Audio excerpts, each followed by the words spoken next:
Hello guys, आप लोगों का स्वागत है मेरे यूट्यूब चैनल पे। एक बार की बात है, एक घने जंगल में एक चिड़िया अपने 7 बच्चों के साथ रहती है। चिड़िया का घोंसला घोर तूफान आने के कारण टूट जाता है। तब चिड़िया कहती है कि बच्चे, हमारा घर टूट गया है और जब तक घर ठीक नहीं होता आप लोग अपनी मौसी चिड़िया के पास रहना, और जब घर ठीक हो जाएगा तब मैं आपको वापस ले आऊँगी। अब चिड़िया अपनी बहन के पास वह उड़ते हुए 7 बच्चों के साथ चल देती है। चिड़िया उड़ते उड़ते अपनी बहन के घर के पास पहुंचती है और दरवाज़ा खटखटाती है। बहुत देर दरवाज़ा खटखटाने के बाद भी कोई उत्तर नहीं आता।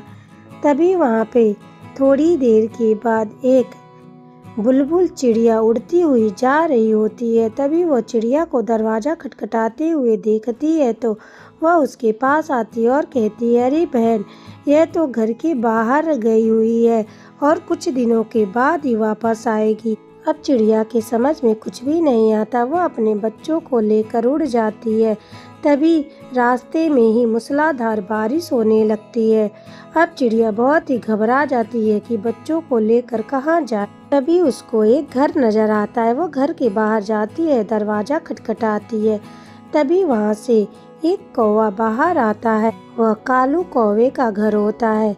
चिड़िया कालू कौवे से कहती है कि आज बहुत ही तेज बारिश हो रही है, मैं अपनी बहन के घर से वापस आ रही हूँ और रास्ते में बारिश होने लगी। कृपया जब तक बारिश रुक ना जाए हमें अपने घर में रहने दें। कौवा कहता है कि मैं अपनी पत्नी से पूछ कर आता हूँ, फिर मैं आपको बताता हूँ, तब तक आप यहीं पे खड़े रहिए। कालू कौवा अपने घर के अंदर जाता है और अपनी पत्नी से सारी बात बताता है। उसकी पत्नी कहती है, अरे नहीं नहीं नहीं, हम किसी को अपने घर में नहीं रखेंगे, हम ऐसे कैसे किसी को अपने घर में रख लें, पता नहीं कौन है। लेकिन कालू कौवा कहता है कि नहीं नहीं, वो चिड़िया अपने छोटे 7 बच्चों के साथ है और बारिश में हमें रख लेना चाहिए, उसके पास कुछ अनाज भी है।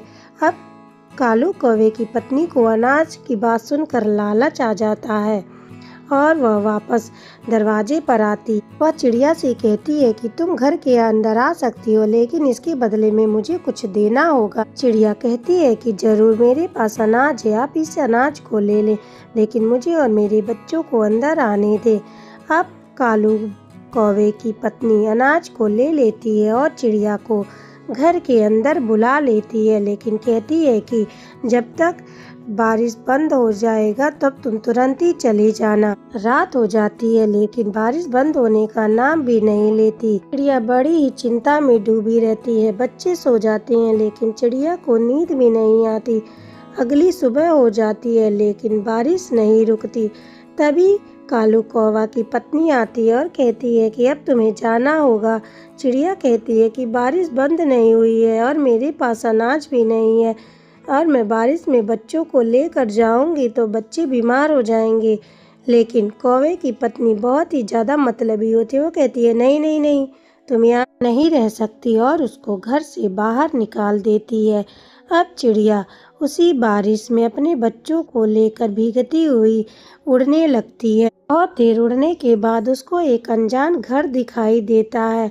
वह उस घर के पास जाती है।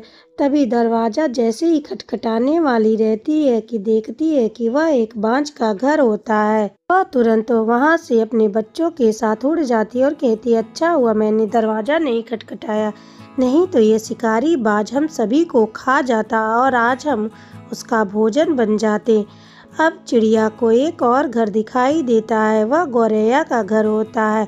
वह बाहर जाती है, दरवाज़ा खटखटाती है। तभी गौरैया बाहर आती है। गौरैया उससे कहती है कि बहन, तुम कहाँ इतनी बारिश में बच्चों के साथ जा रही हो। तब चिड़िया उसको सारी बात बताती है। गौरैया को बहुत ही दया आता है।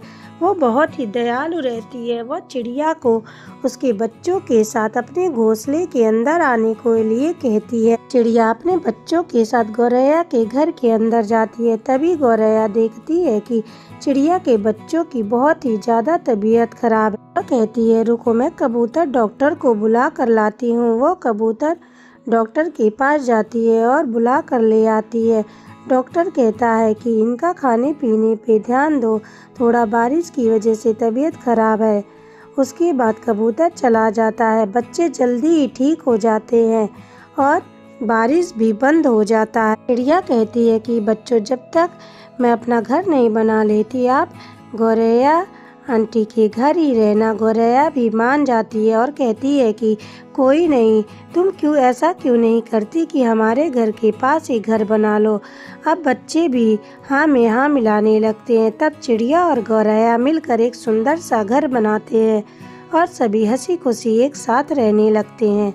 अगर ये कहानी आप लोगों को अच्छी लगी हो तो लाइक, सब्सक्राइब और शेयर करें। धन्यवाद।